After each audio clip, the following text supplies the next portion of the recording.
America, Israel மற்றும் Iran இடையிலான போர் காரணமாக ஈரானிலிருந்து வரவேண்டிய மெழுகு தடைப்பட்டுள்ளது.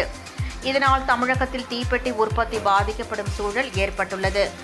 ஈரானிலிருந்து மெழுகு வருவது தடைப்பட்டதை அடுத்து கையிருப்பில் இருக்கும் மெழுகு விலையை வியாபாரிகள் உயர்த்தியுள்ளனர்.